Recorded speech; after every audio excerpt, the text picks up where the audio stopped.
Hello. तो कैसे हैं आप लोग? उम्मीद करते हैं आप लोग बहुत ही अच्छे होंगे।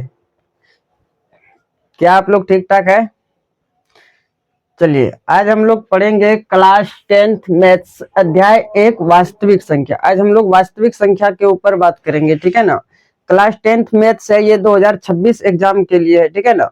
एकदम प्योर बैच, क्लास 10th का प्योर मैथमेटिक्स का बैच जो है कि फुल्ली यूट्यूब क्लास, यूट्यूब पर ही इसका क्लास होगा, ठीक है ना। तो आप लोग मेरे साथ बने रहिए। अगर आप लोग मेरे चैनल पर नए हैं तो सबसे पहले आप मेरे चैनल को सब्सक्राइब कर लीजिए, ताकि नेक्स्ट लेक्चर जो आए तो वो सबसे पहले आप तक पहुंचे और आप उस वीडियो का, उस लेक्चर्स का एकदम फायदा उठा सके, ठीक है ना। आप बढ़िया से समझ पाएंगे।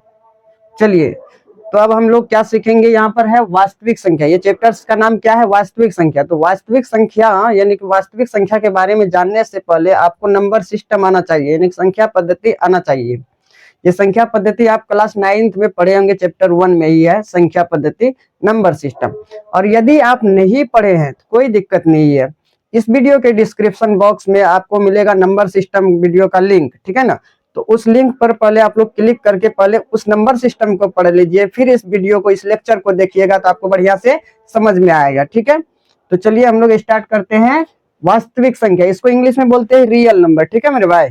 तो चलिए वास्तविक संख्या को समझते हैं, ठीक है ना। वास्तविक संख्या में जो हम लोग पढ़ेंगे एक्सरसाइज 1.1, एक्सरसाइज 1.1 जो पढ़ेंगे, उसके लिए कुछ तथ्य है, उसको हम लोग देखेंगे बढ़िया से, ठीक है ना। चलिए यहाँ पर ध्यान से देखिए, एक नंबर आपको दिया है 2/5। ये एक रेशनल नंबर है, परिमेय संख्या है, ठीक है ना। ये 2/5 जो दिया है, इसमें क्या करते हैं, 5 से 2 में डिवाइड करते हैं, 5 से 2 में डिवाइड करते हैं, ठीक है ना। ये नंबर्स देगा आपको या दे देगा फिर यहाँ पर 5/13, या आपको दे सकता है 7/5, कुछ भी दे सकता है, ठीक है ना। ऐसा नंबर्स क्या होता है, रेशनल नंबर्स यानी परिमेय संख्या कहलाता है, ठीक है ना। तो सबसे पहले जो है कि परिमेय संख्या के बारे में जानते हैं। यदि हमको बोलेगा 5 से 7 में डिवाइड कीजिए तब क्या होता है, तो 5 से 7 में डिवाइड करेंगे, तो 5 से 7 में जैसे ही डिवाइड करेंगे तो 5 एकम 5, 5 एकम 5, एक बार में भाग लगेगा, 5 एकम 5, ठीक है। तो साथ में 5 घटेगा, 2 बचेगा, ठीक है। तो इसमें सबसे पहले जानते हैं इस बीच वाले जो अंक है, यहाँ पर डिजिट जो है, टर्म जो है, इसको क्या कहते हैं, और यहाँ इसको क्या कहते हैं, इसको क्या कहते हैं, और ये नीचे जो दिया है मेरा, इसको क्या कहते हैं, इसका नाम तो पहले जान लीजिए।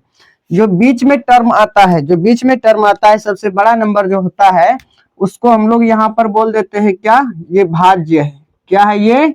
इसका नाम भाज्य है, ठीक है ना। और ये जो इधर 5 आया है, इसका नाम है भाजक। क्या नाम है? भाजक। यहाँ पर जो ये नंबर है, यहाँ पर जो नंबर, इसका नाम है भागफल। क्या नाम है?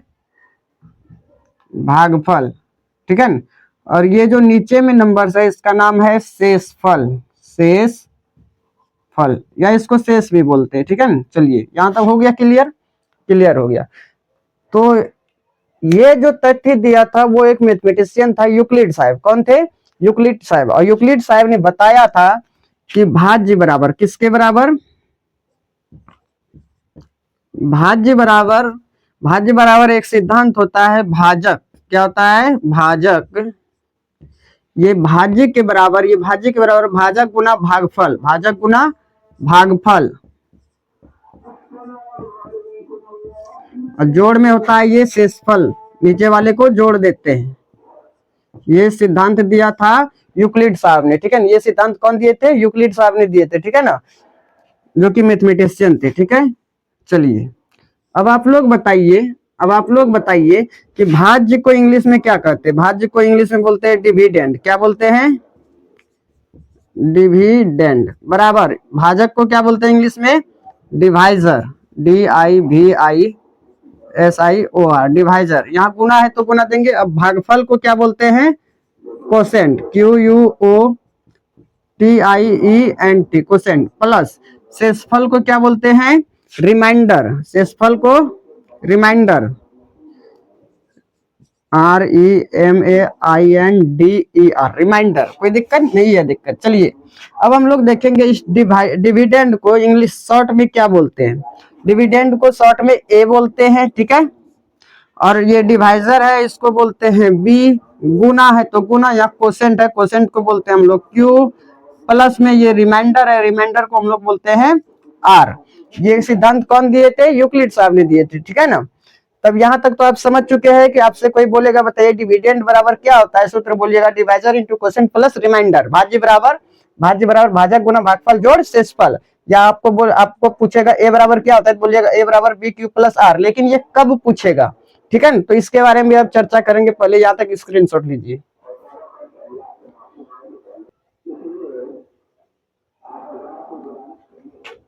चलिए हो गया।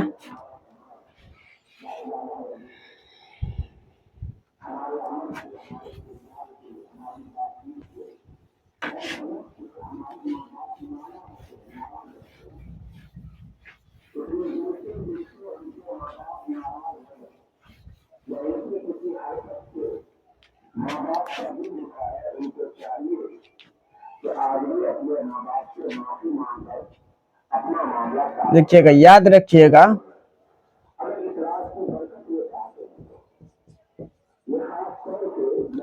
यदि दो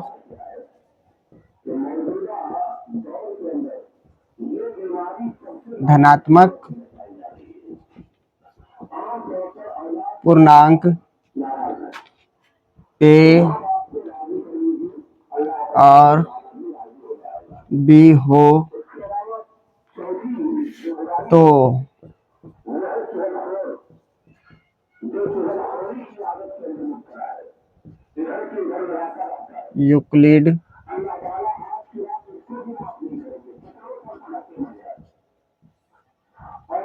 यूक्लिड विभाजन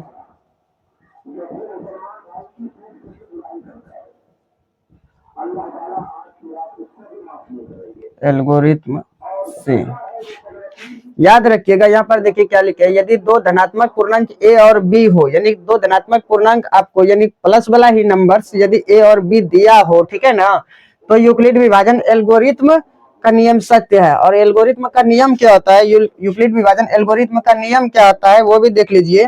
तब होता है ए बराबर यानी भाज्य बराबर बी गुना क्यू, यानी बी क्यू यानी भाजक गुना भागफल जोड़ शेषफल यानी आर होता है, ठीक है ना। जहां याद रखिएगा, जहां 0 से बड़ा या बराबर होता है आर और इससे भी बड़ा होता है बी, ठीक है ना। इससे भी बड़ा क्या होता है? बी होता है मेरे भाई। अगर इसको समझना चाहते हैं, इस कंसेप्ट को समझना चाहते हैं, देखिए यदि 0 से बड़ा या बराबर आर है और इससे भी बड़ा बी हो रहा है, तब ये यूक्लिड विभाजन एल्गोरिथ्म सत्य है। यदि ऐसा कंसेप्ट, यदि ऐसा सिद्धांत नहीं मिल रहा है, ठीक है ना, ऐसा कंडीशन नहीं आ रहा है, तब यूक्लिड विभाजन एल्गोरिथ्म क्या है? असत्य है, ठीक है ना। तो ध्यान से देखिए कैसे हम लोग क्या बोले। यहाँ पर देखिए, जैसे हम लोग 2 से देते हैं 5 में भाग, 2 से 5 में, 2 दूनी 4, क्या बचा? 1 बचा। यहाँ पर ध्यान से देखिएगा, तो इसको बोलते हैं क्या? बी बोलते हैं। इसको क्या बोलते हैं? ए बोलते हैं। इसको क्या बोलते हैं? क्यू बोलते हैं। और नीचे वाले को आर बोलते हैं, यही बोलते हैं ना। चलिए यहाँ पर ध्यान से देखिएगा, तो क्या होता है, 0 से बड़ा हो सकता है आर या इसके बराबर। ये जो आर है क्या हो सकता है, कभी कभी कट के 0 भी आ जाता है, ठीक है ना। या कभी कभी क्या होता है, 0 से बड़ा, यानी यहाँ देखिए 0 से बड़ा 1 हो रहा है, 0 से बड़ा ही हुआ, ठीक है। और लेकिन इससे भी बड़ा क्या होता है, यहाँ पर देखिए तो बी होता है। इससे भी बड़ा कौन हो जाता है? बी होता है। यदि ये ऐसा हो जाता है, ऐसा विभाजन हो जाता है, तब इसको यहाँ तक छोड़ देते हैं। जब बी आर से बड़ा होने लगे तब समझते हैं क्या यहाँ तक अब छोड़ देंगे, ठीक है ना। अब इससे आगे हल नहीं हो सकता है, ठीक है। तो यहाँ पर हमेशा देखिए 0 से बड़ा या बराबर आर हो सकता है, लेकिन इससे भी बड़ा क्या होता है? बी होता है। बी की जगह पर 2 है, तो 1 से तो बड़ा ही है, ठीक है ना। यहाँ समझ लिए इसको। चलिए यही था यूक्लिड साहब का सिद्धांत। कोई दिक्कत नहीं है? दिक्कत यदि आप एनसीईआरटी बुक पढ़ते हैं, ठीक है ना, तो एनसीईआरटी बुक में आपको प्रमेय 1.1 मिलेगा, थ्योरम 1.1 में आपको ये देखने को मिलेगा। ये कहानी है, ठीक है ना, ये कथन है। चलिए अब एक चीज याद रखिएगा। बोलिए क्या याद रखेंगे सर? तो याद रखिएगा यूक्लिड विभाजन एल्गोरिथ्म को, किसको? यूक्लिड विभाजन, यूक्लिड विभाजन एल्गोरिथ्म, यूक्लिड विभाजन एल्गोरिथ्म को EDA क्या, EDA या EDT के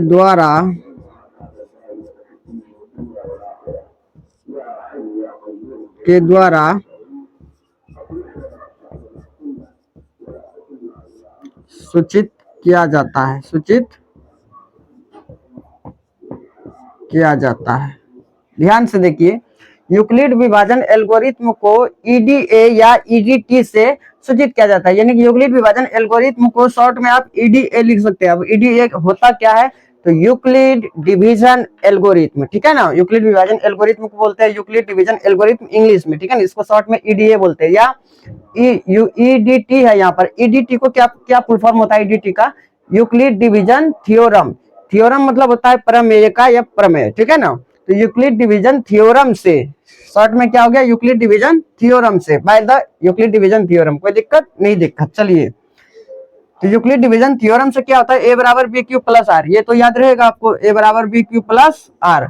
शर्त है इसमें कि 0 से बड़ा या बराबर r होना चाहिए, इससे भी बड़ा b होना चाहिए। चलिए, यहाँ तक समझ लिए हैं आप।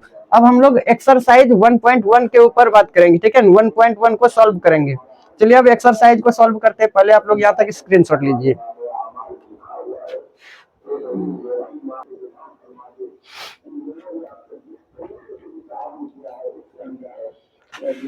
चलिए, तो आप लोग देखिए, यहाँ पर एक्सरसाइज 1.1 लिखा हुआ है। क्वेश्चन नंबर 1 आ चुका है। निम्नलिखित संख्याओं का HCF ज्ञात कीजिए। क्या बोला है, निम्नलिखित संख्याओं का HCF ज्ञात करने के लिए यूक्लिड विभाजन एल्गोरिथ्म, यानी कि यूक्लिड साहब का जो सिद्धांत है उसका यूज करके, ठीक है ना, निम्नलिखित का क्या करना है, यूज HCF ज्ञात करने के लिए यूक्लिड विभाजन एल्गोरिथ्म का ही प्रयोग करना है। मतलब यूक्लिड साहब के जो नियम है, जो सिद्धांत है, उसका ही प्रयोग करना है। तो हम लोग चलिए स्टार्ट करते हैं नंबर 1 से। नंबर 1 यहाँ पर लिखेंगे सॉल्व नंबर 1 में हमको दिया है 135 और 225, ये दिया हुआ है, ये नंबर हमको दिया हुआ है नंबर 1 में, ठीक है ना। तो इसको क्या करना है, इसका HCF ज्ञात करना है, लेकिन यूक्लिड साहब के नियम से। तो यहाँ पर देखिए, इसमें हम लोग क्या कर लेते हैं, लेट कर लेंगे। जो बड़ी वाली संख्या उसको a मान लेंगे, क्योंकि a और b दो धनात्मक पूर्णांक रहेगा, तभी यूक्लिड साहब का नियम फॉलो करेगा। तो a मान लिए, बड़ी वाली संख्या को क्या बोलते हैं, a, और छोटी वाली संख्या को b। ये हो गया a और ये हो गया b। तो b कितना है मेरा, 135 है, ठीक है। यानी कि यहाँ पर देखेंगे तो a बड़ा हो चुका है b से। तो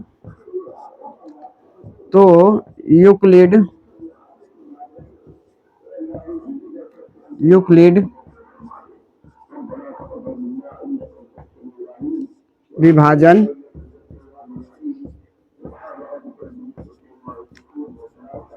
एल्गोरिथ्म, तो यूक्लिड विभाजन एल्गोरिथ्म से क्या होता है, यूक्लिड विभाजन एल्गोरिथ्म से बताइए। तो यूक्लिड विभाजन एल्गोरिथ्म से होता है a बराबर बी क्यू प्लस आर होता है, यही होता है ना, a बराबर बी क्यू प्लस आर होता है, ठीक है ना। तो ये a और b q r लाने के लिए हमको क्या करना पड़ेगा, b से a में डिवाइड करना पड़ेगा। ये आप किसी भी पेज में अदर पेज में कर सकते हैं, ठीक है ना, या कहीं पर साइड में कर सकते हैं। चलिए हम साइड में करके देखते हैं इसको।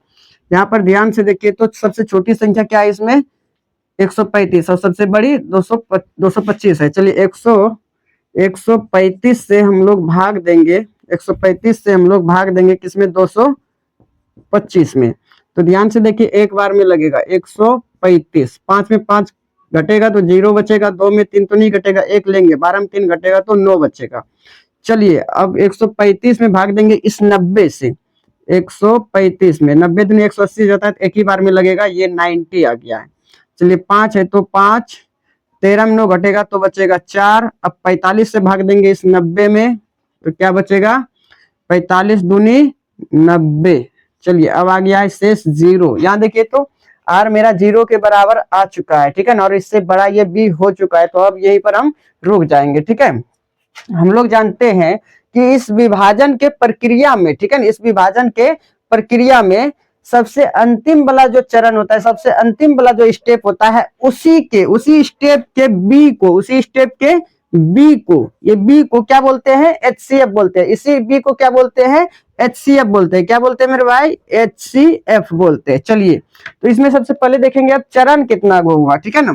तो पहला चरण ये हो गया, पहला चरण S1, और ये हो गया है मेरा S2, और ये हो गया तीसरा चरण S3। कोई दिक्कत नहीं।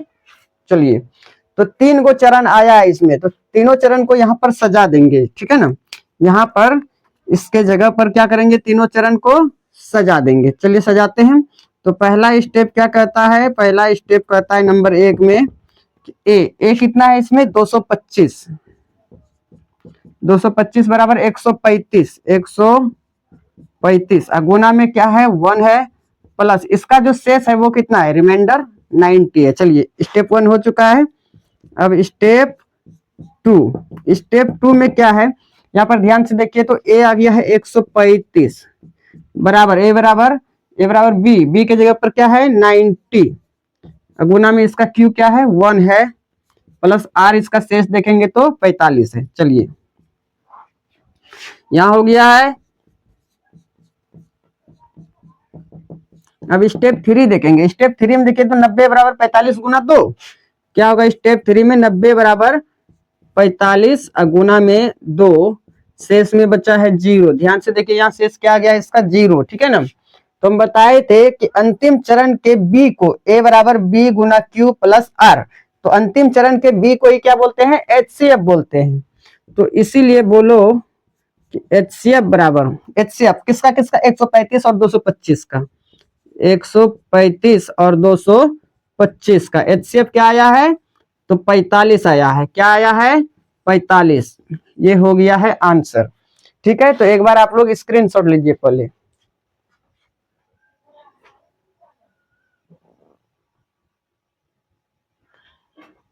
तो चलिए भाई सब, अब देखेंगे क्वेश्चन नंबर 2, ठीक है ना। क्वेश्चन 1 का ही ये क्वेश्चन नंबर 2 है, ठीक है ना। इसको भी सॉल्व कर देते हैं फटाफट। यहाँ पर ध्यान से यदि हम लोग देखेंगे सॉल्व में, तो लेट कर लेंगे, छोटी बड़ी वाली संख्या को क्या मान लेंगे, ए। तो बड़ी वाली संख्या क्या है, 3822 और 0 है, ठीक है ना, इसको ए मान लिए। और छोटी वाली जो इससे छोटी है उसको बी मान लेंगे, 196। ऐसा क्यों करते हैं, तो आप लोग जानते ही है कि छोटी वाली संख्या से बड़ी वाली संख्या में भाग देकर ही HCF ज्ञात किया जा सकता है। इसमें देखेंगे तो ए क्या हो गया है, बी से बड़ा हो चुका है, ठीक है ना। तो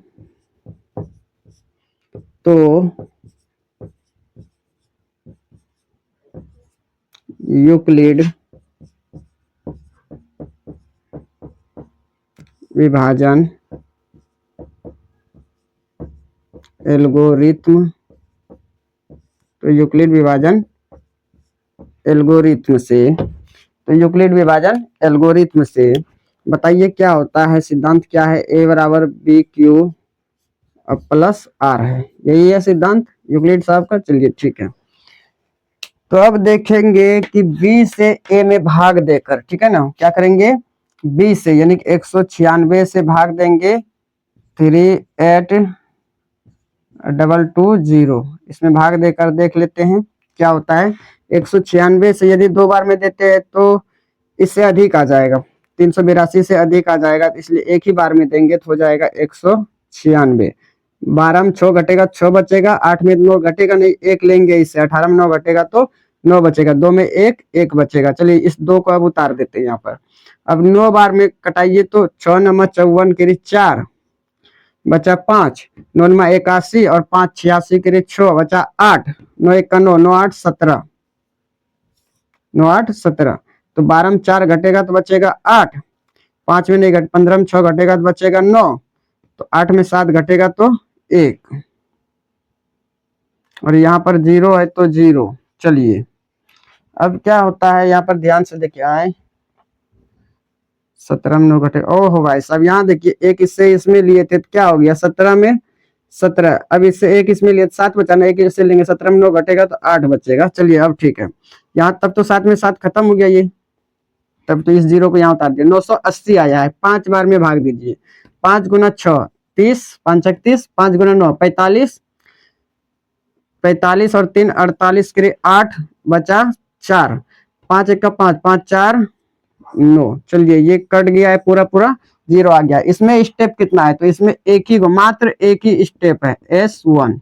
तो इसमें कितना स्टेप है मेरे भाई, सिर्फ एक स्टेप है, ठीक है ना। ये सिर्फ एक ही स्टेप इसमें निकला है, कोई दिक्कत नहीं है दिक्कत। चलिए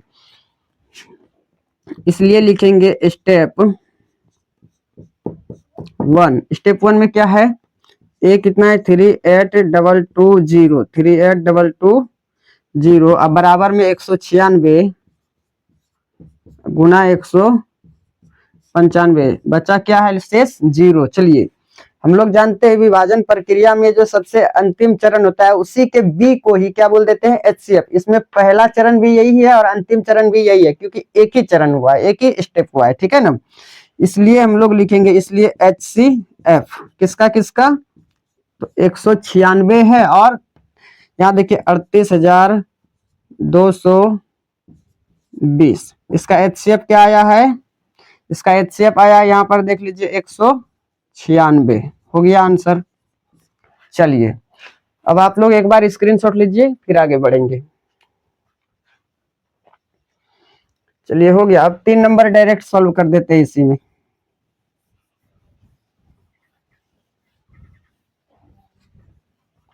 चलिए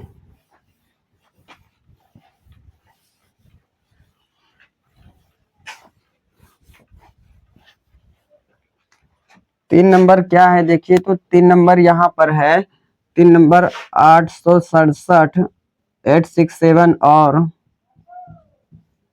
और क्या है 255 255, ठीक है, ये दिया हुआ है, ठीक है ना। ये क्वेश्चन नंबर 3 है। क्वेश्चन नंबर कितना होगा, 1 का 3 नंबर होगा। चलिए 1 का 3 नंबर ये है।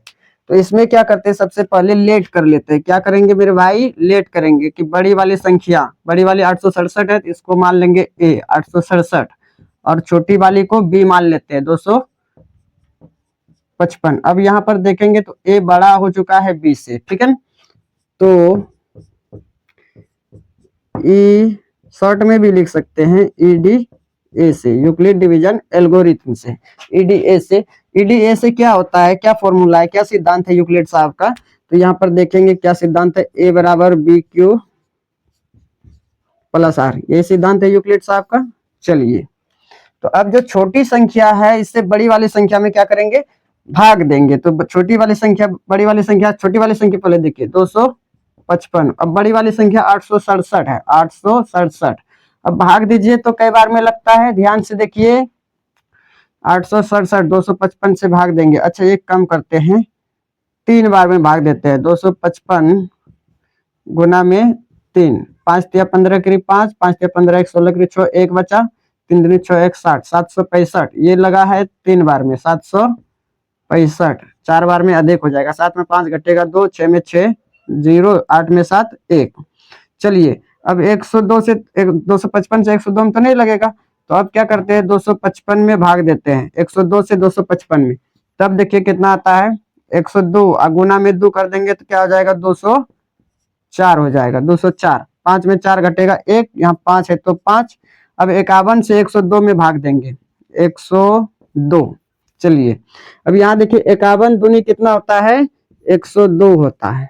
चलिए यहाँ पर अब कट के आ गया है 0 हो गया है। इसमें अब देखेंगे स्टेप कई गो है, तो ये मेरा हो चुका है पहला स्टेप S1, ये हो चुका है मेरा दूसरा स्टेप S2, इसको बोलेंगे S2, और ये तीसरा स्टेप S3, यानी 3 गो स्टेप इसमें आया है, ठीक है ना।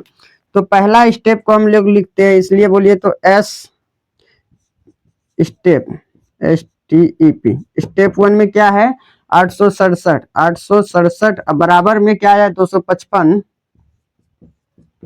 गुना में है 3, और इसका जो शेष बचा है वो है 102। चलिए अब स्टेप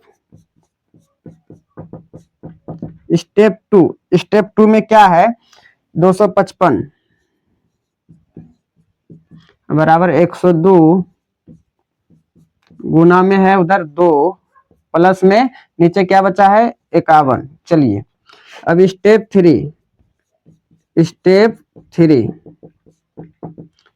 3 में क्या है 102 51 गुना, चलिए लिखिए तो 51 गुना उधर क्या है 2 प्लस नीचे में क्या बच गया है 0। इसीलिए बताइए तो क्लियरली HCF किसका किसका 867 और 255, 867,255 क्या आया है लास्ट चरण के बी को बोलते हैं HCF, तो यहाँ पर आ गया है 51। चलिए एक बार आप लोग फटाक से इसका जो है कि स्क्रीनशॉट लीजिए, तब फिर आगे बढ़ेंगे।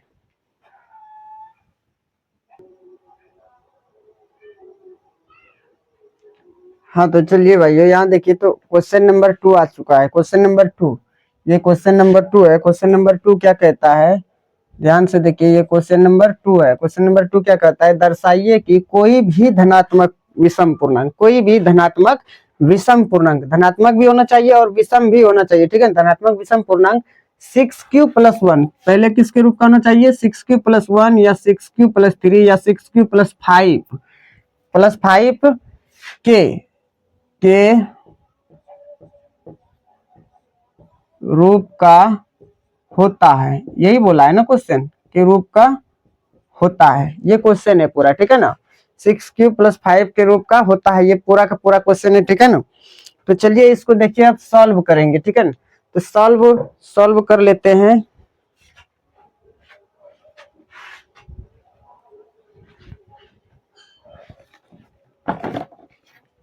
चलिए हाँ देखिए तो यहाँ पर इसको हम लोग सॉल्व करेंगे। जब सॉल्व करेंगे एक चीज याद रखिएगा, ये किसके रूप में हमको लाना है, पहला तो है 6q+1 के रूप का, ठीक है ना। तो 6q+1 के रूप का, तो बताइए आप लोग बताइए हमको, ठीक है ना। ए बराबर क्या होता है, ए बराबर क्या होता है BQ प्लस आर, इसका मतलब कहीं ना कहीं ये जो है 6 ये बी का काम और ये जो 1 है ये किसका काम करेगा, आर का काम करेगा। कोई दिक्कत नहीं, दिक्कत यानी बी की जगह पर 6 रखना पड़ेगा इसका मतलब, ठीक है ना। तो चलिए इसको देखते हैं आगे क्या होने वाला है, ठीक है ना। तो सॉल्व यहाँ पर मान लेंगे, यदि दो धनात्मक पूर्णांक, हम लोग जानते हैं यदि दो धनात्मक पूर्णांक ए और बी दिया हो तब ए बराबर यूक्लिड विभाजन एल्गोरिथम से ए बराबर BQ+R होता है। तो इसी से जो है कि हम 6q+1 इसके रूप का जो है कि दर्शा देंगे, ठीक है ना। तो चलिए दर्शाते हैं। तो पहले मानना पड़ेगा, माना दो धनात्मक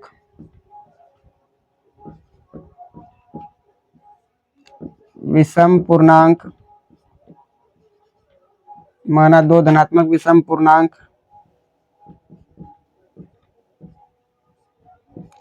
ए और बी है। क्या मान लिए, माना दो धनात्मक पूर्णांक क्या क्या ए और बी है, ठीक है ना। दो धनात्मक विषम पूर्णांक ए और बी मान लिए हैं। तब हम लोग कैसे जानेंगे कि ये विषम ही होगा, कैसे मानेंगे कि ये सारा का सारा संख्या विषम है। देखिए यदि ऐसा संख्या आता है 6q+1, ठीक है ना, यदि ए बराबर BQ+R में यदि R ये विषम है, R क्या है, यदि R ये विषम है तो ये पूरा का पूरा जो टर्म है ना, ये पूरा का पूरा क्या हो जाएगा, विषम हो जाएगा, ठीक है ना। इसको ध्यान में रखना है, ठीक है ना। अब कैसे होगा, यदि आप लोग देखना चाहते तो देखिए यहाँ पर ध्यान से, यदि 2 से भाग हम लोग 5 में देते हैं या 7 में देते हैं, किसी में दीजिए, 2 से 7 में दे दिए, 2 तिया 6 बचा किया 1। यहाँ पर ध्यान से देखेंगे तो आर मेरा विषम संख्या आ चुका है, ठीक है ना।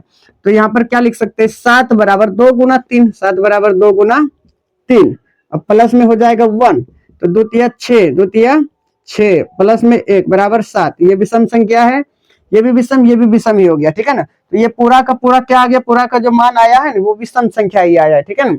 यदि आर मेरा सम होगा तो ये पूरा का पूरा सम होगा, यदि आर विषम होगा तो ये पूरा का पूरा विषम होगा। यहां से आप समझ लिए, ठीक है। तो चलिए अब इसको सॉल्व करते हैं।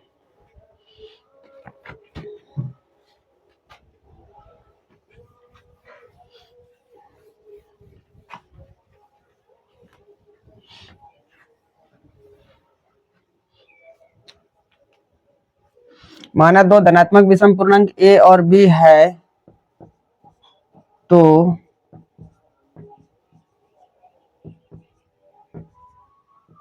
यूक्लिड विभाजन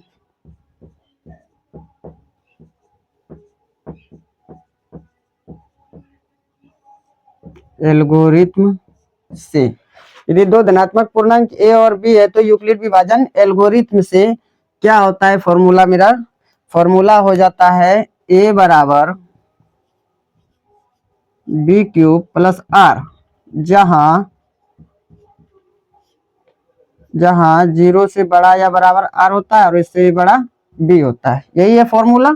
चलिए यही है सिद्धांत, यही प्रमेय है, ठीक है ना। तो हम लोग जानते हैं इसमें पुट करना पड़ेगा, क्या पुट करना पड़ेगा, पुट करना पड़ेगा b बराबर 6 के रूप में लाना है ना, b बराबर 6, क्योंकि यहाँ ये b का काम करेगा और ये r का काम करेगा, तो b बराबर क्या रख लिए, 6 रख लिए। इसलिए बताइए जो b मेरा 6 निकला है, इसलिए संभावित r, इसलिए संभावित r, तो संभवतः जो मेरा r होगा वो क्या होगा, b से हमेशा छोटा होगा।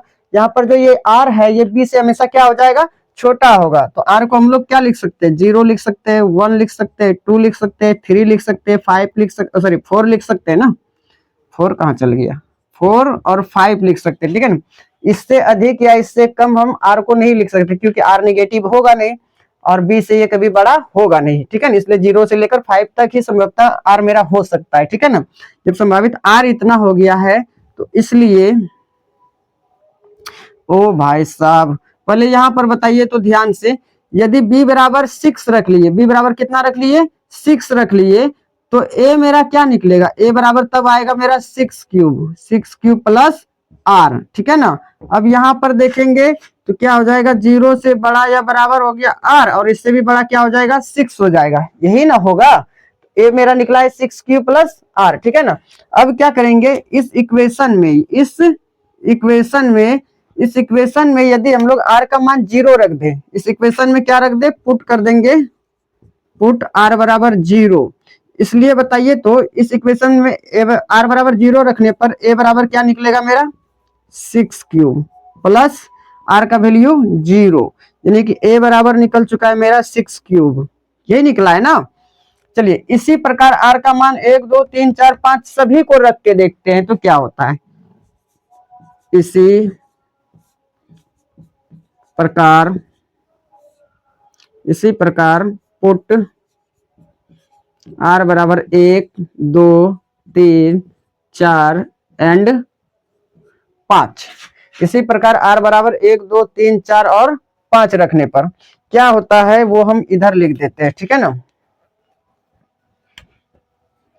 यदि r बराबर 1 2 3 4 5 इस इक्वेशन में रखते हैं, इस इक्वेशन में, ठीक है ना, यही इक्वेशन जो बॉक्स के अंदर है इसमें रखते हैं, तो इसलिए मेरा a क्या हो सकता है, a तो हो सकता है 6 क्यूब प्लस r के जगह पर 1, या क्या हो सकता है फिर 6 क्यूब प्लस 2, या हो सकता है 6 क्यूब प्लस 3, या हो सकता है 6 क्यूब प्लस 4, या हो सकता है 6 क्यूब प्लस 5, बस यही हो सकता है। तो इसमें बोला था 6 क्यूब प्लस 1 या 6 क्यूब प्लस 3 या 6 क्यूब प्लस 5 के रूप का होता है, ये दर्शाना है ना। तो यहाँ पर ध्यान से यदि आप देखेंगे तो पहले तो मेरा 6 क्यूब प्लस 1 निकल चुका है, 6 क्यूब प्लस 3 भी आ चुका है और 6 क्यूब प्लस 5 भी आ चुका है। इसके रूप का मतलब ये धनात्मक पूर्णांक, धनात्मक विषम पूर्णांक है। इसका मतलब ये जो है धनात्मक विषम पूर्णांक a और b वो किसके रूप का है, 6 क्यूब प्लस 1 के रूप का है, 6 क्यूब प्लस 3 के रूप का है, 6 क्यूब प्लस 5 के रूप का है, ये 5 है, ठीक है ना, 5 के रूप का है। तो यहाँ पर लिख देंगे अतः धनात्मक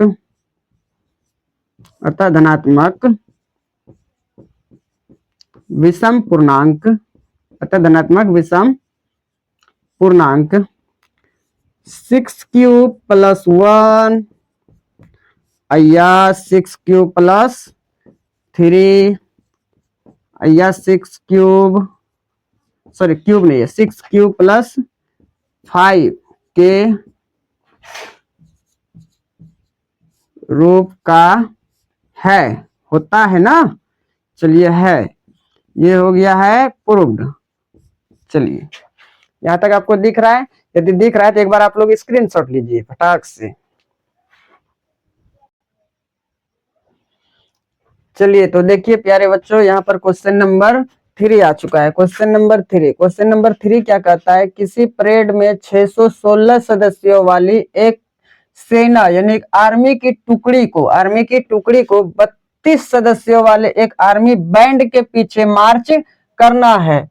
दोनों समूह 616 वाले और 132 दोनों समूहों वाले, दोनों सदस्यों का जो समूह है, दोनों समूहों वाले बोल दिया है, ठीक है, दोनों समूहों वाले। चलिए, दोनों समूहों को समान संख्या वाले स्तंभों में मार्च करना है। दोनों की जो है समान संख्या होगा, समान संख्या वाले स्तंभों में मार्च करना है, ठीक है ना। उन स्तंभों की अधिकतम संख्या क्या है? अधिकतम संख्या क्या है जिसमें वे मार्च कर सकते हैं? क्या पूछा है? अधिकतम संख्या पूछ दिया। एक बात आप याद रखिएगा, ठीक है ना, जब आपके सामने ऐसा प्रश्न आए, जब आपके यहाँ पर देखिए बात किस पर कर रहा है, एक अधिकतम पर बात कर रहा है। किस पे? अधिकतम। जब अधिकतम पे बात करेगा तब आप लोग क्या कीजिएगा, अधिकतम के लिए आप लोग HCF निकाल लीजिएगा। एक ट्रिक बता दे रहे, ठीक है ना, अधिकतम के लिए HCF निकाल लीजिएगा। और यदि न्यूनतम के ऊपर बात करेगा तो न्यूनतम के लिए आप लोग LCM निकाल लीजिएगा। क्या निकाल लीजिएगा? LCM निकाल लीजिएगा, ठीक है ना। जब भी कहीं पर इस तरह क्वेश्चन में अधिकतम की बात आए तो HCF निकालिएगा, और यहाँ पर न्यूनतम की बात आए तो LCM निकालिएगा। कोई दिक्कत नहीं है दिक्कत। चलिए सॉल्व करते हैं। चलिए सॉल्व। तो सबसे पहले यहाँ पर देखेंगे, हमको 2 नंबर दिया है। 2 नंबर क्या है? एक है 616 और दूसरा क्या है? 32 है, ठीक है ना। यदि हम लोग प्रश्न के अनुसार चले, प्रश्न के अनुसार यदि चलेंगे तो प्रश्न के अनुसार यहाँ पर लिख दीजिए अकॉर्डिंग टू क्वेश्चन। प्रश्न के अनुसार, तो प्रश्न के अनुसार हम लोग इस बड़ी वाली संख्या को क्या मान लेंगे? A मान लेंगे 616, और छोटी वाली संख्या को B मान लेंगे, ठीक है ना। तो प्रश्न के अनुसार मान लेंगे हम लोग एक 616 को A और 32 को B मान लेंगे, ठीक है ना। 32 को B मान लेंगे तो यूक्लिड विभाजन एल्गोरिथम से इसका जो है कि HCF निकल जाएगा। HCF ही निकालना है ना, क्योंकि अधिकतम बात क्या है, अधिकतम के बारे में बात बोल रहा है, इसका मतलब HCF ही निकलेगा। चलिए, तो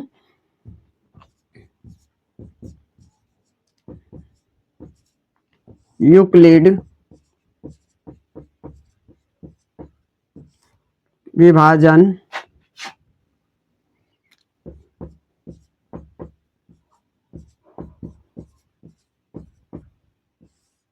एल्गोरिथम से, तो यूक्लिड विभाजन एल्गोरिथम से क्या हो जाएगा कि यहाँ पर हम लोग साइड में कर देते हैं। यूक्लिड विभाजन एल्गोरिथम से होता क्या है, पहले इस चीज को समझिए। यूक्लिड विभाजन एल्गोरिथम से होता है A बराबर B गुना Q प्लस में R होता है, यही होता है ना। चलिए, तो इसी से हम लोग HCF निकाल लेंगे। तो सबसे जो छोटी वाली संख्या है 32 है, क्या है? 32। और सबसे जो बड़ी वाली संख्या है वो क्या है? 616 है। तो 32 से 616 में भाग दे देंगे। 32 से 616 में भाग देंगे तो कई बार में लगेगा? 32 से कम 32। चलिए, क्योंकि 2 बार में 64 हो जाता है। 11 में 2 घटेगा तो 9 बचेगा। और यहाँ पर ध्यान से देखिए, 5 में 3 घटेगा तो 2 बचेगा। इधर क्या बचा है? 6 बचा है। चलिए ध्यान से देखिए, अब आ गया है 296। तो 32 को कई बार करेंगे कि 296 आ जाएगा? देख लेते हैं यहाँ पर करके। 32 गुना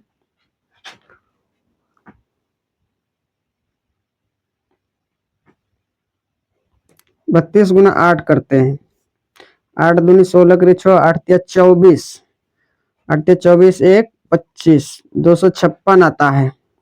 चलिए 9 बार में करके देखते हैं कितना आता है। 9 बार में 9 दूनी 18 करे 8, बचा 1, 9 तिया 27 1 28, ठीक है, 288 आ गया है। चलिए, तो 9 बार में किए तो 288 आ चुका है, ठीक है। अब 6 में तो 8 घटेगा नहीं, 1 लेंगे। 16 में 8 घटेगा तो बचेगा 8, और यहाँ 8 में 8 0, 2 में 2 0। चलिए, अब 8 से भाग देंगे 32 में। 8 से भाग 32 में, 8 चौके 32, 8 चौके 32। 4 बार में ये पूरा का पूरा कट गया है। कोई दिक्कत नहीं है दिक्कत। चलिए, अब क्या होगा इसमें स्टेप यदि हम लोग देखेंगे तो ये हो गया मेरा S1 और ये हो गया मेरा है S2, यानी कि 2 गो स्टेप निकला है। क्या गो स्टेप निकला है? 2 गो स्टेप निकला है। चलिए, तो यहाँ पर लिखेंगे इसलिए स्टेप 1। स्टेप 1 में A बराबर, A इसमें क्या है? 616 16 बराबर 32 गुना 19, 32 गुना 19। अब प्लस में इसका जो शेष बचा है वो कितना है, 8 है। चलिए अब step two, step two, step two में क्या है, 32 बराबर किसके बराबर, 32 बराबर 8 गुना 4, 8 गुना 4 अब प्लस में 0। हम लोग जानते हैं इसमें विभाजन प्रक्रिया में जो अंतिम चरण है उसी के यहाँ जो बी है ना, यही HCF कहलाता है। ये क्या कहलाता है, HCF कहलाता है। इसलिए मेरे भाई HCF ऑफ किसका किसका, 616 और 32 का, 616 और 32 का जो निकला है, कितना निकल गया है, 8। ठीक है ना, कितना निकला है, 8 निकल गया। चलिए तो यही हो गया मेरा आंसर। अगर लिखना चाहते तो यहाँ पर लिख दीजिएगा, अतः अतः स्तंभों की अधिकतम संख्या, अतः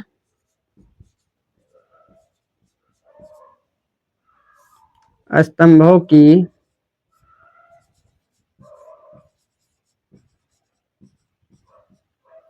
अधिकतम, अतः स्तंभों की अधिकतम संख्या, अतः स्तंभों की अधिकतम संख्या 8 है। 8 ही निकला है ना। चलिए ये हो गया है आंसर। ठीक है, तो चलिए आप लोग स्क्रीनशॉट लीजिए एक बार, फिर आगे बढ़ेंगे।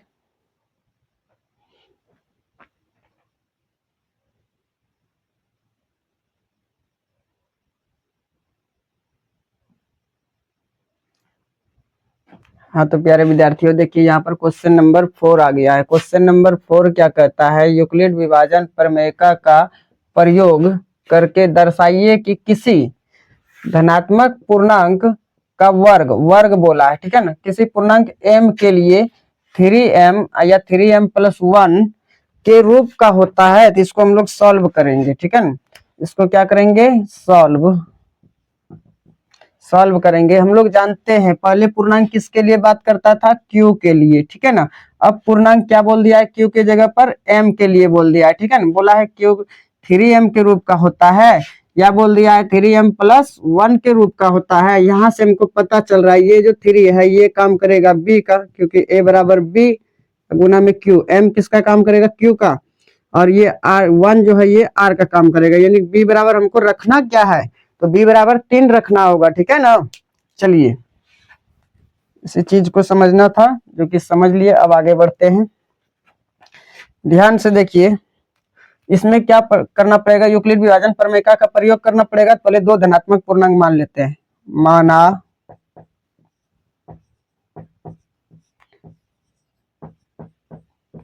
दो धनात्मक पूर्णांक, माना दो धनात्मक पूर्णांक, माना दो धनात्मक पूर्णांक a और b है। क्या मान लिए, माना दो धनात्मक पूर्णांक a और b है, तो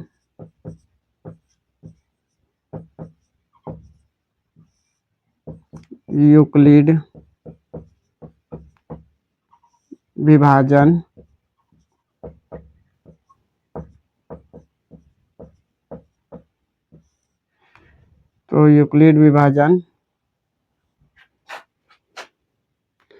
एल्गोरिथ्म से, यहाँ देखिए एल्गोरिथ्म के जगह आप यहाँ पर प्रमेयिका भी लगा सकते हैं। बोला है ना प्रमेयिका, प्रमेयिका और एल्गोरिथ्म एक ही चीज है, प्रमेयिका, प्रमेयिका से। ठीक है, यूक्लिड विभाजन प्रमेयिका से क्या होता है फॉर्मूला, क्या सिद्धांत है यूक्लिड साहब का, कि a बराबर BQ प्लस R होगा, जहां 0 से बड़ा या बराबर R और इससे भी बड़ा B होता है। ठीक है ना, ध्यान से देखेंगे यहाँ पर b बराबर हम सॉरी 3, b बराबर हमको क्या रखना पड़ेगा, तो b बराबर रखना पड़ेगा 3। ठीक है ना, यहाँ पर लिख देंगे, इसलिए पुट b बराबर 3। जब b बराबर इसमें 3 रखेंगे तो बताइए ये इक्वेशन किस में चेंज हो जाएगा, समीकरण a बराबर 3q प्लस R। यहाँ पर लिख देंगे, जहां 0 से बड़ा या बराबर क्या हो जाएगा r, और इससे भी बड़ा हो जाएगा 3, p की जगह पर अब 3 हो जाएगा। जब b हो गया मेरा 3 तो r तो इससे छोटा ही होता है, इसीलिए संभावित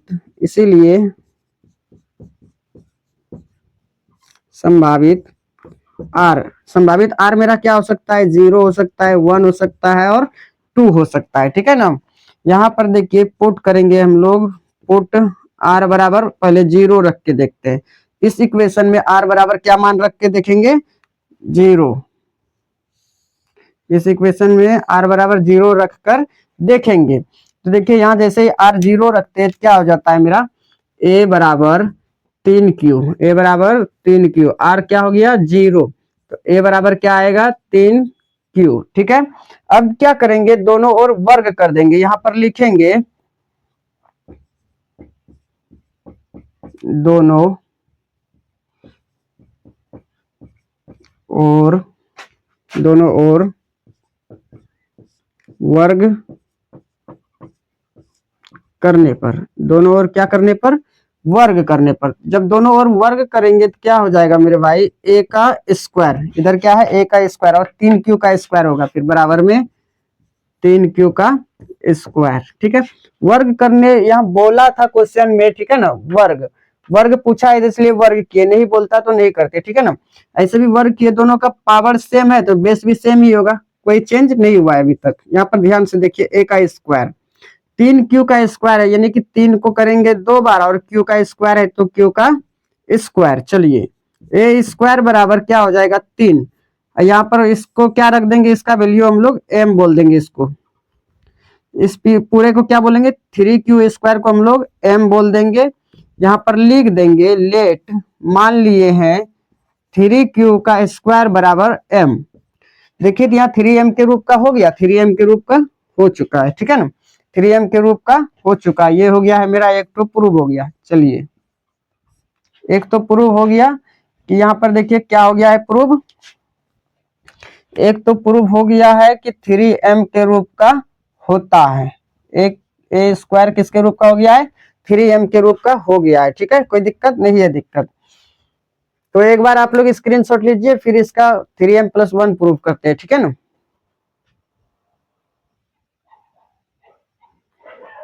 चलिए यहाँ पर देखिए a स्क्वायर बराबर 3m, एक ये प्रूव हो चुका है, ठीक है ना। अब प्रूव हमको क्या करना है, अब प्रूव करना है हमको 3m+1 के रूप का होता है या नहीं होता। एक तो प्रूफ हो गया है, अब दूसरा 3m+1 के रूप का प्रूफ करना है। तो पहले हम लोग r बराबर 0 माने थे, अब r बराबर 1 मान लेंगे, ठीक है ना। यहाँ पर लिखेंगे पुट, इसी प्रकार लिख दीजिए, इसी प्रकार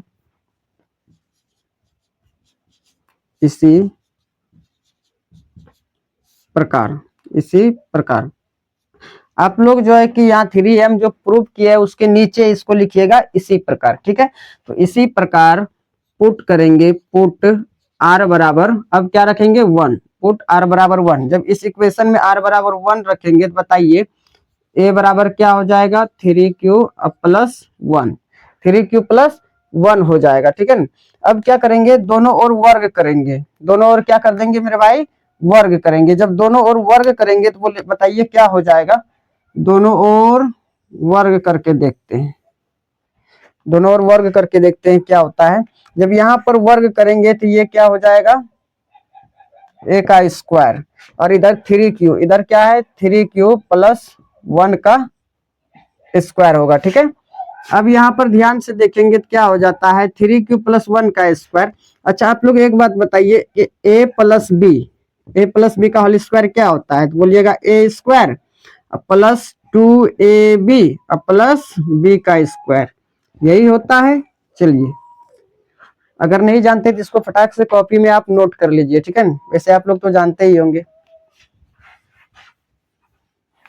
चलिए तो इसी का यूज करेंगे, ए का काम करेगा ये 3q, ए का काम कौन करेगा, ए का काम करेगा 3q और बी का काम करेगा 1, ठीक है।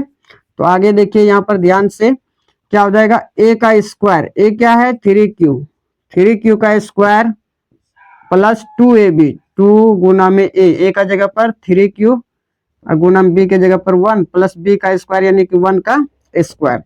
चलिए 3q का स्क्वायर है तो यहाँ पर लिख देंगे 3 को कई बार 2 बार, क्योंकि पावर 2 है, तो 3 को हम लोग लिख दिए 2 बार, और यहाँ पर q का फिर स्क्वायर है तो q का स्क्वायर। अब यहाँ पर देखिए तो 3 लिख देते हैं पहले और 2 को q के साथ गुना कर देते हैं। यहाँ पर हो जाएगा 2q, 1 से गुना करेंगे तो कोई डिफरेंस नहीं होगा, 1 का स्क्वायर 1 ही होता है, ठीक है। अब यहाँ पर ध्यान से देखिए, सब में से 3 को कॉमन ले लिए तो यहाँ क्या बचेगा 3q का स्क्वायर प्लस 3 कॉमन ले लिए तो बचा क्या 2q। अब 1 में तो 3 में नहीं मिल रहा है तो ये बाहर ही रहेगा, इसमें से कॉमन नहीं आएगा।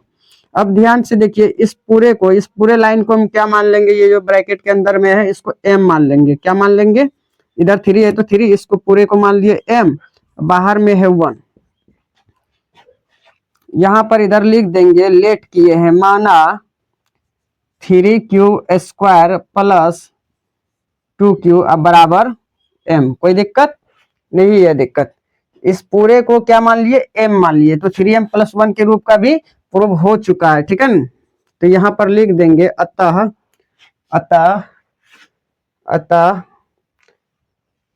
धनात्मक पूर्णांक का वर्ग, अतः लिखिए अतः धनात्मक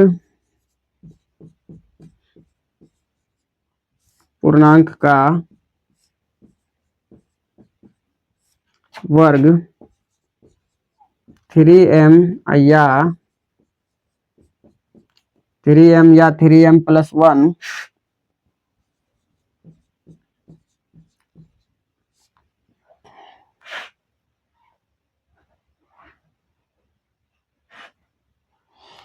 के रूप का है। ये हो गया है प्रूव्ड, ये हो गया मेरा प्रूव्ड। यहाँ तक कोई दिक्कत नहीं है, दिक्कत। अब इसका भी स्क्रीनशॉट ले लीजिए, फिर नेक्स्ट क्वेश्चन देखते हैं।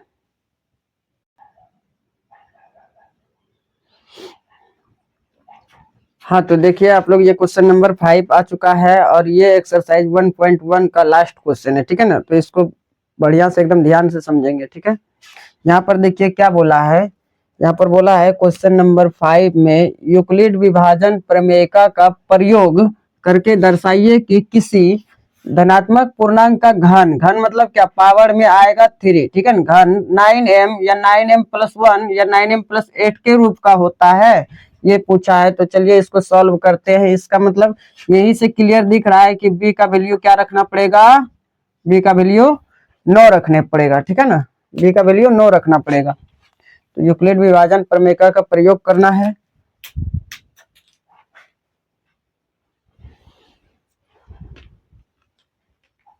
चलिए यहाँ पर लिख देंगे सॉल्व, यहाँ पर लिखेंगे सॉल्व।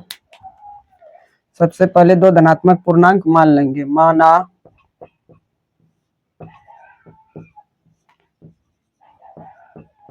2 धनात्मक पूर्णांक, माना 2 धनात्मक पूर्णांक a और b है, माना 2 धनात्मक पूर्णांक a और b है। तो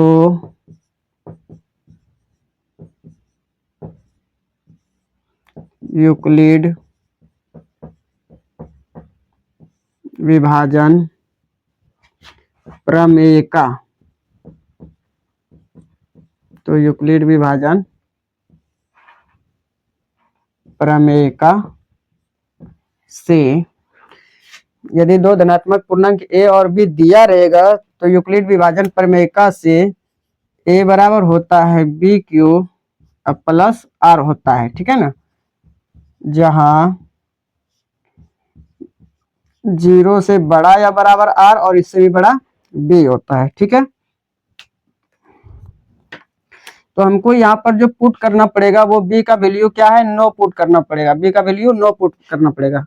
इसलिए लिख देंगे पुट, इसलिए पुट b बराबर 9।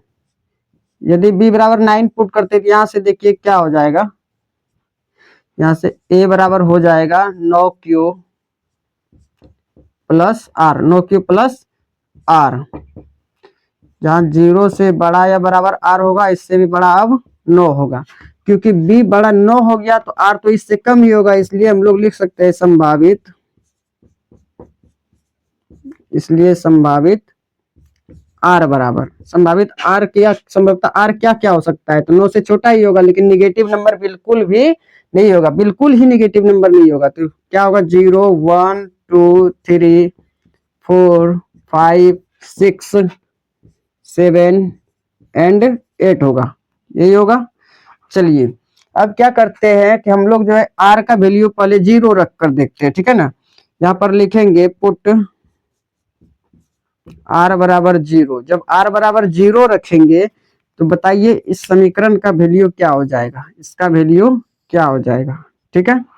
तो यहाँ पर ध्यान से देखिए r बराबर क्या रख रहे हैं 0, r बराबर 0 रख रहे हैं, इसीलिए a बराबर हो जाएगा 9q प्लस 0, a बराबर आ गया है मेरा 9q। अब दोनों ओर क्या कर देंगे, घन कर देंगे, यहाँ पर लिख देंगे दोनों ओर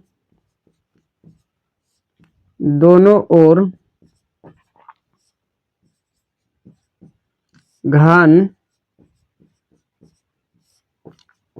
करने पर, जब दोनों ओर घन करेंगे तो होगा क्या, यहाँ पर देखिए ध्यान से, a का क्यूब बराबर 9, q का होल क्यूब, 9q के q का होल क्यूब, 9q के क्यूब का, सॉरी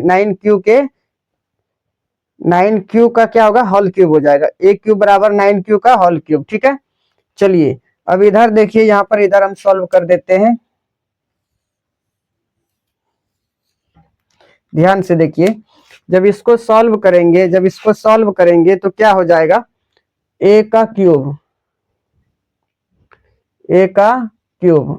क्यूब बराबर होगा 9q का क्यूब है ना, तो 9 को 3 बार लिखिए, 9 गुना 9 गुना 9, और q का क्या है पावर 3 हो जाएगा, ठीक है। यहाँ पर यदि हम लोग देखते हैं तो बताइए 9 आ जाएगा इधर, और इस 9 को 9 से गुना कीजिए, 9 9 81, q का क्यूब, ठीक है। अब क्या करेंगे, 9 है तो 9, इस पूरे टर्म को मान लेंगे हम लोग m, क्या मान लिए m। चलिए यहाँ पर लिख देंगे लेट 81q का क्यूब बराबर m, 81q का क्यूब बराबर क्या मान लिए हैं, m मान लिए। तो पहला तो 9m के रूप का आ चुका है, ये क्या हो गया मेरा, प्रूव्ड हो गया है, ये प्रूव्ड हो गया है। तो एक बार आप लोग स्क्रीनशॉट लीजिए, फिर आगे बढ़ते हैं।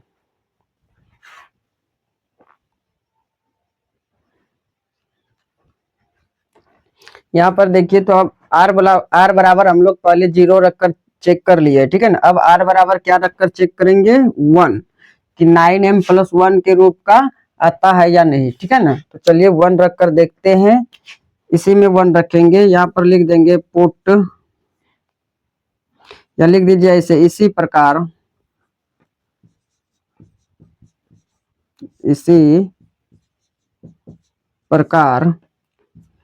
r बराबर, इसी प्रकार पुट करेंगे, पुट r बराबर 1, इसी प्रकार पुट r बराबर क्या रख दिए, 1 रख दिए। जब r का वैल्यू 1 रखेंगे तब क्या हो जाएगा, मेरा a जो निकलेगा वो आएगा 9q प्लस 1, 9q प्लस 1 हो जाएगा। अब क्या करेंगे, दोनों ओर घन कर देंगे, अब दोनों ओर क्या करेंगे, घन करेंगे। यहाँ पर देखिए यही पर लिख देते हैं नीचे में, अब क्या लिखना कोई जरूरी नहीं है, बार बार घन करना है, यहाँ तो बोल ही दिया है ना कि घन करना है, तो बार बार घन लिखना नहीं है, ठीक है ना। तो डायरेक्ट कर देते, a का क्यूब बराबर क्या हो जाएगा इधर, 9q प्लस 1, 1 का भी क्यूब हो जाएगा, ठीक है ना।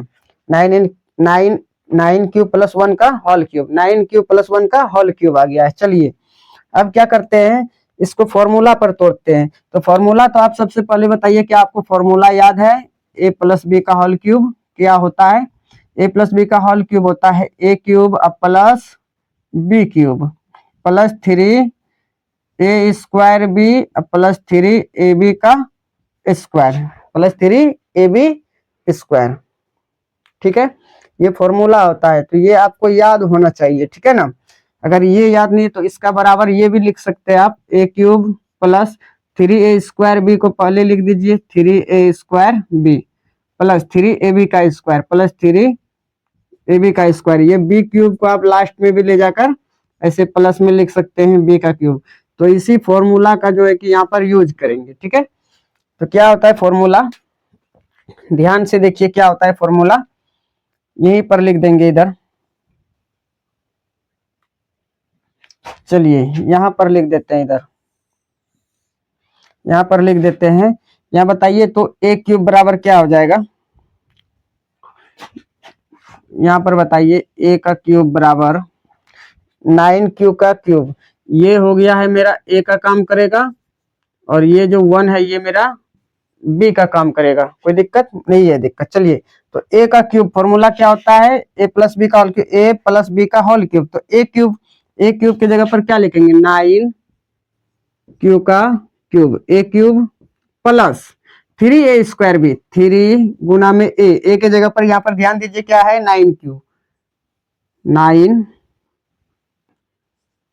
9 क्यू, 3a² बी के जगह पर 1 है, ध्यान से देखिए यहाँ पर बी के जगह पर 1 है, प्लस 3 गुना में ए गुना में बी का स्क्वायर, गुना में बी का स्क्वायर, ठीक है। दिख रहा है ना, नहीं दिख रहा है, अच्छा रुकिए 1 मिनट रुक जाइए, दिखेगा। चलिए अब तो दिख रहा होगा, चलिए अब दिख रहा है। प्लस में क्या होता है, प्लस में यहाँ नीचे लिख देते हैं, प्लस में बी का क्यूब, बी के जगह पर क्या है 1, तो 1 का क्यूब, कोई दिक्कत नहीं है, बी के जगह पर 1 है तो 1 का क्यूब।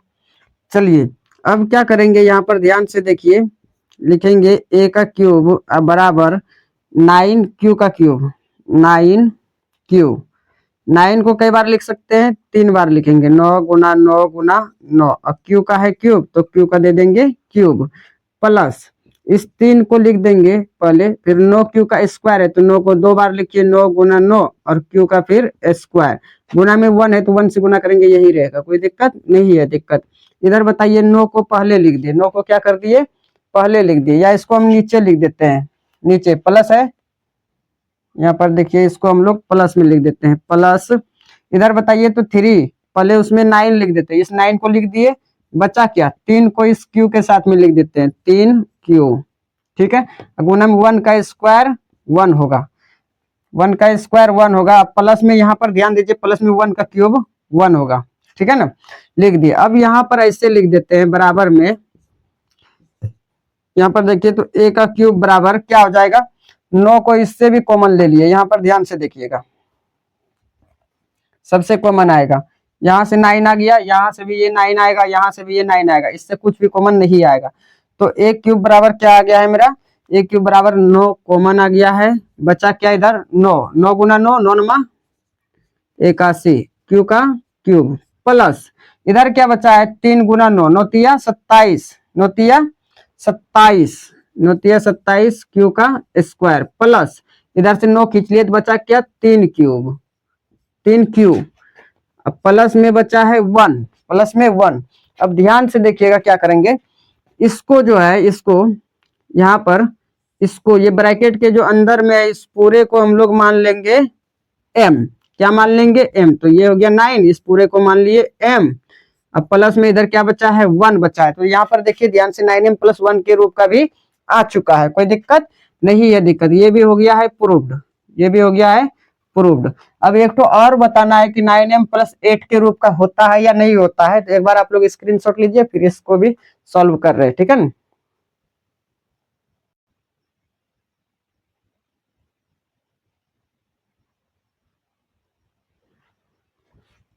तो चलिए अब ये हल हो चुका है, अब क्या रखेंगे, r बराबर अब 2 रख के देखते हैं, ठीक है ना। यहाँ पर अब इस इक्वेशन में r बराबर 2 रख के देखते हैं, यहाँ पर लिख देंगे पुट r बराबर 2, तब इसमें r बराबर 2 रखेंगे तो बताइए a बराबर क्या आएगा, 9 क्यू प्लस 2। अब दोनों ओर घन कर दीजिए आराम से, a का क्यूब बराबर, a का क्यूब हो जाएगा बराबर में 9 क्यू + 2, 9 क्यू + 2, ये क्यू है, 9 क्यू + 2 का घन, ठीक है, यहाँ तक आ गया है समझ में। चलिए अब क्या होगा, बराबर करेंगे तो ये a का काम करेगा और ये b का काम करेगा, ये किसका काम करेगा, a का और ये b का, तो क्या होता है फॉर्मूला, ए का क्यूब प्लस ए का cube plus 3a² B plus 3a के जगह पर 9q है, 9q का होल स्क्वायर गुना में बी के जगह पर 2 है प्लस 3ab², 3a के जगह पर 9q और b के जगह पर 2, 3ab का स्क्वायर प्लस b का क्यूब, b के जगह पर कौन है 2 है, b का क्यूब यानी कि 2 का क्यूब। यहां तक कोई दिक्कत नहीं है। चलिए अब इसको हम लोग इधर सॉल्व कर देते हैं, ध्यान से देखिए, इसको जो है कि इधर सॉल्व कर देते हैं। ठीक है, इसका तो अब काम हो चुका है, इसको मिटा देते हैं फॉर्मूला को। ठीक है,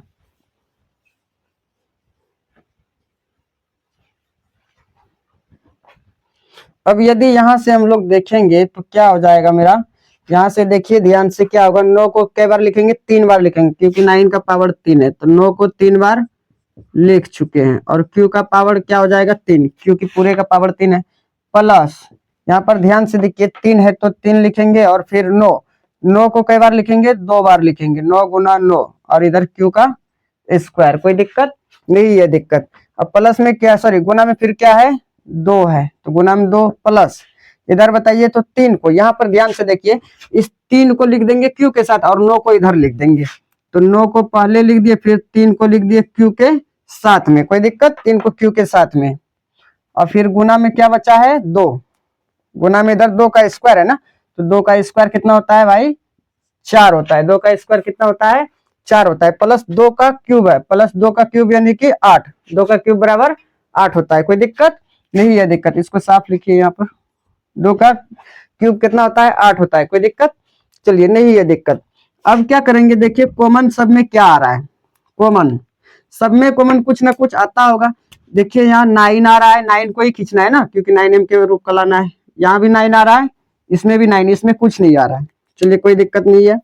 तो सबसे 9 को हम बाहर कर दिए, इधर क्या बचेगा 9 नमा 81 और q का क्यूब, कोई दिक्कत नहीं है दिक्कत, प्लस इधर क्या बच गया 3 नमा 27, 27 दूनी 54, 27 दूनी 54 और यहाँ पर है q का स्क्वायर गुना में, तो q का स्क्वायर प्लस 9 को बाहर कर लिए, क्या बचा 3 चौके 12, q है तो q प्लस में बाहर में क्या बचा है 8। चलिए अब क्या करेंगे, ध्यान से देखिए, ये जो ब्रैकेट के अंदर में है ना, इस पूरे को मान लेंगे हम लोग m, इस पूरे को क्या मान लिए m, प्लस बाहर में क्या है 8। अब देखेंगे यदि आप लोग गौर से तो 9m + 8 ये भी आपका आ चुका है, ये भी प्रूव हो चुका है, ठीक है ना। तो यहाँ लिखेंगे अतः धनात्मक